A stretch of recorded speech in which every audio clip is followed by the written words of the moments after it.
शहर की fashion designer Ritu की शादी गांव के जमींदार शेर सिंह से हो जाती है। लेकिन शहरी कामकाजी रितु का गांव में मन नहीं लगता। क्या सासू माँ, ये गांव में तो कुछ नहीं है, मेरा दिल ही नहीं लगता यहाँ। क्या करूं मैं? अरे बेटा, जहाँ पति का कारोबार बीवी तो वही अच्छी लगती है ना। अब हम लोग इतने पैसे वाले हैं कि गांव में मेरे बेटे लायक लड़की ही नहीं मिली। अरे माँ, मैं तो ये बोल रही हूँ कि क्या करूं जिससे मेरा थोड़ा दिल लगे। अरे बेटा, मैं भी शहर की थी। यहाँ आकर मैंने गांव में स्कूल खोल लिया। बच्चों को पढ़ाती थी तो मन लग जाता था। तू भी कुछ देख ले जिससे गांव की बहू बेटियों का भला हो जाए और तेरे जमींदार ससुर जी का नाम भी हो जाए। रितु क्या करती? फैशन डिजाइनिंग वाले कपड़ों को गांव की औरतों पर कैसे ट्राई करती। लेकिन एक दिन, अरे क्या बात है डार्लिंग, बड़ी जल्दी उठ गई। और ये हाथ में फेविकॉल और कागज, कहाँ जा रही हो? मैंने सोच लिया है कि मैं अपना फैशन बुटीक खोलूंगी। गांव की औरतों को सजा धजा कर फैशन शो करूंगी और यहाँ की औरतों को भी शहर के फैशन से वाकिफ करवाऊंगी। फैशन और यहाँ की औरतें, अरे इन लोगों को तो बस चूल्हा चौका आता है। खाली समय में एक दूसरे के सर से जुएं निकालती हैं या फिर अचार पापड़ बनाती है। इन लोगों के बस की नहीं है फैशन को समझना। लेकिन रितु मानती नहीं। वो पूरे गांव में पोस्टर चिपका देती है कि किसी को भी नए डिजाइन के कपड़े पहनने का शौक है तो जल्दी जमींदार की बहू से मिले।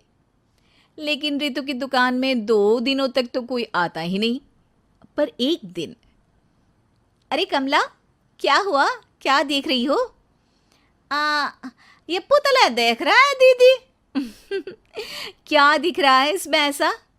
अब देखो तो दीदी, ये पुतला मेरे जैसा ही है ना, पतला दुबला लंबा। बस मैं काली और ये गोरा। तू ये बता, इस पुतले के कपड़े तुझे कैसे लग रहे हैं? अरे कपड़े तो बहुत ही सुंदर है दीदी, लेकिन तू ना बस कल इसी समय आ जाना और अपने जैसी 2-3 और को भी ले आना। अगले दिन कमला 2 लड़कियों को लेकर आ जाती है। रितु उन लोगों को अपने हाथ के सिले कपड़े पहनाती है और घर भेज देती है। उन लोगों को गांव की दूसरी औरतें भी देखती हैं। और फिर क्या, अगले दिन रितु जब दुकान खोलती है तो सामने बहुत सी औरतें उसके बनाए डिजाइनर कपड़े पहनने को तैयार खड़ी होती हैं। तुम लोगों को कपड़े के साथ ही हल्के मेकअप और स्किन केयर की भी क्लास देनी पड़ेगी। रितु गांव की औरतों को फैशन का ज्ञान देने में लग जाती है। एक दिन रितु का पति कहता है, अरे रितु, तुम्हारी फोटो पेपर में आई है। क्यों भाई, ऐसा क्या कर दिया मैंने? क्या लिखा है? अरे लिखा है गांव में होगा अब फैशन वीक। अरे हाँ, कल ना कोई फ़ोन आया था मीडिया वालों का, तो मैंने भी बोल दिया कि फैशन शो तो अब गांव में होगा। लग रहा है उसी की खबर बना दी है। तभी रितु को एक फ़ोन आता है। हेलो, कौन बोल रहा है? जी मैं काम्या बात कर रही हूँ, लुक में फैशन वीक से। हम लोगों ने आपका काम देखा। हम शहर वर्सेस गांव का फैशन थीम में एक फैशन शो आपके गांव में करना चाहते हैं।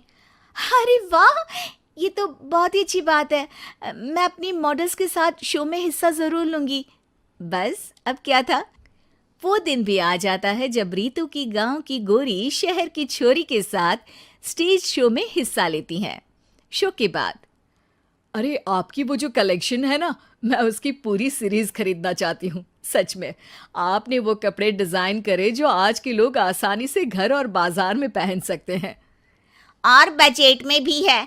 हम भारतीयों के लिए तो ये डिज़ाइन बेस्ट है जी। वैसे आपने क्या सोचकर ये कपड़े बनाए और आप इसे कितना आगे और लेकर जाना चाहती हैं?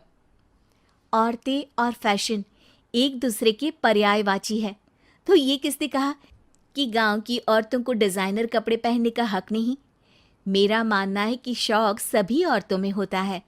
ज़रूरत है तो बस उसे जगाने की, उनके हिसाब और बजट के कपड़ों की, जो मैंने बनाए और सबको पसंद भी आए। अब रितु का गांव हर जगह प्रसिद्ध है, ना सिर्फ रितु के लिए बल्कि वहाँ की औरतों की फैशन के लिए भी।